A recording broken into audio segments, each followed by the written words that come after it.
ਅਸੀਂ ਤਾਂ ਅਮਰੀਕਾ ਦੀ ਸਰਕਾਰ ਨੂੰ ਕਹਿਣਾ ਚਾਹੁੰਦੇ ਹਾਂ ਵੀ ਮੋਦੀ ਦੇ ਪੱਲੇ ਕੱਖ ਨਹੀਂ ਹੈਗਾ, ਇਹਨੂੰ ਕੁਆੜ ਚੋਂ ਕੱਢੋ। ਪਿਛਲੇ ਸਮਿਆਂ ਤੋਂ ਲੈ ਕੇ ਹੁਣ ਤੱਕ ਕਿਸੇ ਵੀ ਵਿਸ਼ੇ ਦੇ ਉੱਤੇ ਅਮਰੀਕਾ ਦੇ ਨਾਲ ਇਹ ਖੜਿਆ ਨਹੀਂ, ਨਾ ਕਿਸੇ ਜੰਗ 'ਚ ਖੜਿਆ ਤੇ ਨਾ ਕਿਸੇ ਪੋਲੀਟੀਕਲ ਓਪੀਨੀਅਨ ਦੇ ਉੱਤੇ ਭਾਰਤ ਜਿਹੜਾ ਆ ਅਮਰੀਕਾ ਦੇ ਨਾਲ ਖੜਿਆ। ਹਮੇਸ਼ਾ ਹੀ ਇਹ ਉਲਟ ਭੁਗਤਿਆ ਆ। ਪਿਛਲੇ 30 ਸਾਲ ਤੋਂ ਬਾਅਦ ਤੁਹਾਨੂੰ ਇਹ ਪਤਾ ਲੱਗਾ ਵੀ ਚਾਈਨਾ ਸਾਡੇ ਲਈ ਥ੍ਰੈਟ ਬਣ ਗਿਆ, ਜਿਸ ਚਾਈਨਾ ਨੂੰ ਖੜਾ ਕਰਿਆ।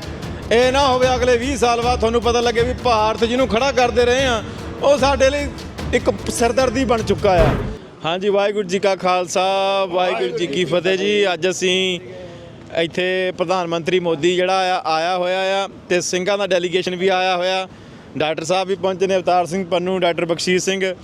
ਤੇ ਅਸੀਂ ਤਾਂ ਅਮਰੀਕਾ ਦੀ ਸਰਕਾਰ ਨੂੰ ਕਹਿਣਾ ਚਾਹੁੰਦੇ ਹਾਂ ਵੀ ਮੋਦੀ ਦੇ ਪੱਲੇ ਕੱਖ ਨਹੀਂ ਹੈਗਾ, ਇਹਨੂੰ ਕੁਆੜ ਚੋਂ ਕੱਢੋ ਤੇ ਸਾਨੂੰ ਪਾਓ ਤੇ ਸਾਨੂੰ ਕੁਆੜ ਦਾ ਹਿੱਸਾ ਬਣਾਓ। ਤੇ ਦੇਖੋ ਫਿਰ ਅਸੀਂ ਏਸ਼ੀਆ 'ਚੋਂ ਕੁਆੜ ਕੱਢਦੇ ਕਿੱਦਾਂ। ਬਹੁਤ ਕੁਆੜ ਆ ਉੱਥੇ ਏਸ਼ੀਆ ਦੇ ਵਿੱਚ, ਭਾਰਤ ਭਰਿਆ ਪਿਆ, ਬੰਗਲਾਦੇਸ਼ ਆਲਾ ਦਾਲਾ, ਹੋਰ ਬਹੁਤ ਕੁਆੜ ਆ। ਸਾਰਾ ਕੂੜ ਕਬਾੜ ਸਾਫ਼ ਕਰਾਂਗੇ। ਸਾਰਾ ਕੂੜ ਕਬਾੜ ਅਸੀਂ ਸਾਫ਼ ਕਰ ਦਾਂਗੇ। ਪਹਿਲਾਂ ਤੁਸੀਂ ਜਿਹੜਾ ਮੋਦੀ ਬਿਠਾ ਲਿਆ ਆ ਇਹਨੂੰ ਤੁਸੀਂ ਬਾਹਰ ਕੱਢੋ, ਕਿਉਂਕਿ ਇਹ ਮਿਸਯੂਜ਼ ਕਰ ਰਿਹਾ ਅਮਰੀਕਾ ਨੂੰ। ਅਮਰੀਕਾ ਦੀ ਜਿਹੜੀ ਫਰੈਂਡਸ਼ਿਪ ਆ ਉਹਨੂੰ ਮਿਸਯੂਜ਼ ਕਰ ਰਿਹਾ। ਅਮਰੀਕਾ ਨੂੰ ਭਾਰਤ ਦਾ ਪਿਛਲੇ ਸਮਿਆਂ ਤੋਂ ਲੈ ਕੇ ਹੁਣ ਤੱਕ ਕਿਸੇ ਵੀ ਵਿਸ਼ੇ ਦੇ ਉੱਤੇ ਅਮਰੀਕਾ ਦੇ ਨਾਲ ਇਹ ਖੜਿਆ ਨਹੀਂ, ਨਾ ਕਿਸੇ ਜੰਗ 'ਚ ਖੜਿਆ ਤੇ ਨਾ ਕਿਸੇ ਪੋਲੀਟੀਕਲ ਓਪੀਨੀਅਨ ਦੇ ਉੱਤੇ ਭਾਰਤ ਜਿਹੜਾ ਆ ਅਮਰੀਕਾ ਦੇ ਨਾਲ ਖੜਿਆ। ਹਮੇਸ਼ਾ ਹੀ ਇਹ ਉਲਟ ਭੁਗਤਿਆ ਆ, ਹਮੇਸ਼ਾ ਹੀ ਇਹਨੇ ਖਿਲਾਫ ਗਿਆ ਆ। ਸੋ ਇਹਦਾ ਕੋਈ ਫਾਇਦਾ ਨਹੀਂ ਹੈ। ਸੇ ਭਾਵੇਂ ਜਿਹੜੇ ਅਮਰੀਕਨ ਪਾਲਿਸੀ ਮੇਕਰ ਨੇ ਉਹਨਾਂ ਨੂੰ ਵੀ ਗੱਲ ਸਮਝਣੀ ਚਾਹੀਦੀ ਆ ਵੀ ਤੁਸੀਂ ਇਹ ਨਾ ਹੋਵੇ ਵੀ ਅੱਜ ਜਿੱਦਾਂ ਤੁਸੀਂ ਪਿਛਲੇ 30 ਸਾਲ ਤੋਂ ਬਾਅਦ ਤੁਹਾਨੂੰ ਇਹ ਪਤਾ ਲੱਗਾ ਵੀ ਚਾਈਨਾ ਸਾਡੇ ਲਈ ਥ੍ਰੈਟ ਬਣ ਗਿਆ, ਜਿਸ ਚਾਈਨਾ ਨੂੰ ਖੜਾ ਕਰਿਆ। ਇਹ ਨਾ ਹੋਵੇ ਅਗਲੇ 20 ਸਾਲ ਬਾਅਦ ਤੁਹਾਨੂੰ ਪਤਾ ਲੱਗੇ ਵੀ ਭਾਰਤ ਜਿਹਨੂੰ ਖੜਾ ਕਰਦੇ ਰਹੇ ਆ ਉਹ ਸਾਡੇ ਲਈ ਇੱਕ ਸਿਰਦਰਦੀ ਬਣ ਚੁੱਕਾ ਆ। ਸੋ ਆਓ ਅਮਰੀਕਾ ਨੂੰ ਕਹਿਣਾ ਚਾਹੁੰਦੇ ਹਾਂ ਵੀ ਸਿਰਦਰਦੀ ਬਣਨੇ ਨਾ ਦਿਓ। ਤੁਸੀਂ ਪਹਿਲਾਂ ਹੀ ਉਸ ਸਿਰਦਰਦੀ ਨੂੰ ਗਲੋਂ ਲਾਓ ਤੇ ਉੱਥੇ ਜਿਹੜਾ ਸਿੱਖਾਂ ਦਾ ਰਾਈਟਫੁਲ ਕਲੇਮ ਆ, ਸਿੱਖਾਂ ਦੀ ਲੈਜਿਟ ਕੰਪੇਨ ਆ, ਸਿੱਖਾਂ ਦਾ ਦੇਸ਼ ਆ, ਉਸ ਦੀ ਸਪੋਰਟ ਕਰੋ ਤਾਂ ਕਿ ਫਿਰ ਜਿਹੜੀ ਆ ਆਪਣੀਆਂ ਸਾਂਝਾਂ ਵਧਣ। ਕਿਉਂਕਿ ਤੁਸੀਂ ਮੋਦੀ ਨਾਲ ਸਾਂਝ ਪਾ ਕੇ ਦੇਖ ਲਿਆ, it's a waste of time. ਧੰਨਵਾਦ ਆ ਜੀ। ਵਾਹਿਗੁਰੂ ਜੀ ਕਾ ਖਾਲਸਾ, ਵਾਹਿਗੁਰੂ ਜੀ ਕੀ ਫਤਿਹ। ਹਾਂਜੀ, ਵਾਹਿਗੁਰੂ ਜੀ ਕਾ ਖਾਲਸਾ, ਵਾਹਿਗੁਰੂ ਜੀ ਕੀ ਫਤਿਹ ਜੀ। ਅੱਜ ਅਸੀਂ ਇੱਥੇ ਪ੍ਰਧਾਨ ਮੰਤਰੀ ਮੋਦੀ ਜਿਹੜਾ ਆਇਆ ਹੋਇਆ ਆ ਤੇ ਸਿੰਘਾਂ ਦਾ ਡੈਲੀਗੇਸ਼ਨ ਵੀ ਆਇਆ ਹੋਇਆ। ਡਾਕਟਰ ਸਾਹਿਬ ਵੀ ਪਹੁੰਚੇ ਨੇ, ਅਵਤਾਰ ਸਿੰਘ ਪੰਨੂ, ਡਾਕਟਰ ਬਖਸ਼ੀਸ਼ ਸਿੰਘ।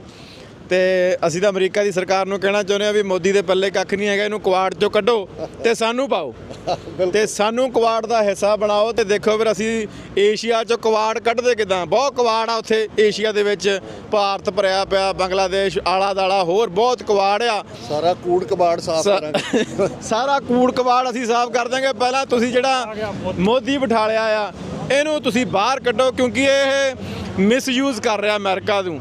ਅਮਰੀਕਾ ਦੀ ਜਿਹੜੀ ਫਰੈਂਡਸ਼ਿਪ ਆ ਉਹਨੂੰ ਮਿਸਯੂਜ਼ ਕਰ ਰਿਹਾ। ਅਮਰੀਕਾ ਨੂੰ ਭਾਰਤ ਦਾ ਪਿਛਲੇ ਸਮਿਆਂ ਤੋਂ ਲੈ ਕੇ ਹੁਣ ਤੱਕ ਕਿਸੇ ਵੀ ਵਿਸ਼ੇ ਦੇ ਉੱਤੇ ਅਮਰੀਕਾ ਦੇ ਨਾਲ ਇਹ ਖੜਿਆ ਨਹੀਂ, ਨਾ ਕਿਸੇ ਜੰਗ 'ਚ ਖੜਿਆ ਤੇ ਨਾ ਕਿਸੇ ਪੋਲੀਟੀਕਲ ਓਪੀਨੀਅਨ ਦੇ ਉੱਤੇ ਭਾਰਤ ਜਿਹੜਾ ਆ ਅਮਰੀਕਾ ਦੇ ਨਾਲ ਖੜਿਆ। ਹਮੇਸ਼ਾ ਹੀ ਇਹ ਉਲਟ ਭੁਗਤਿਆ ਆ, ਹਮੇਸ਼ਾ ਹੀ ਇਹਨੇ ਖਿਲਾਫ ਗਿਆ ਆ। ਸੋ ਇਹਦਾ ਕੋਈ ਫਾਇਦਾ ਨਹੀਂ ਹੈ। ਸੇ ਭਾਵੇਂ ਜਿਹੜੇ ਅਮਰੀਕਨ ਪਾਲਿਸੀ ਮੇਕਰ ਨੇ ਉਹਨਾਂ ਨੂੰ ਵੀ ਗੱਲ ਸਮਝਣੀ ਚਾਹੀਦੀ ਆ ਵੀ ਤੁਸੀਂ ਇਹ ਨਾ ਹੋਵੇ ਵੀ ਅੱਜ ਜਿੱਦਾਂ ਤੁਸੀਂ ਪਿਛਲੇ 30 ਸਾਲ ਤੋਂ ਬਾਅਦ ਤੁਹਾਨੂੰ ਇਹ ਪਤਾ ਲੱਗਾ ਵੀ ਚਾਈਨਾ ਸਾਡੇ ਲਈ ਥ੍ਰੈਟ ਬਣ ਗਿਆ, ਜਿਸ ਚਾਈਨਾ ਨੂੰ ਖੜਾ ਕਰਿਆ। ਇਹ ਨਾ ਹੋਵੇ ਅਗਲੇ 20 ਸਾਲ ਬਾਅਦ ਤੁਹਾਨੂੰ ਪਤਾ ਲੱਗੇ ਵੀ ਭਾਰਤ ਜਿਹਨੂੰ ਖੜਾ ਕਰਦੇ ਰਹੇ ਆ ਉਹ ਸਾਡੇ ਲਈ ਇੱਕ ਸਿਰਦਰਦੀ ਬਣ ਚੁੱਕਾ ਆ। ਸੋ ਆਓ ਅਮਰੀਕਾ ਨੂੰ ਕਹਿਣਾ ਚਾਹੁੰਦੇ ਹਾਂ ਵੀ ਸਿਰਦਰਦੀ ਬਣਨੇ ਨਾ ਦਿਓ।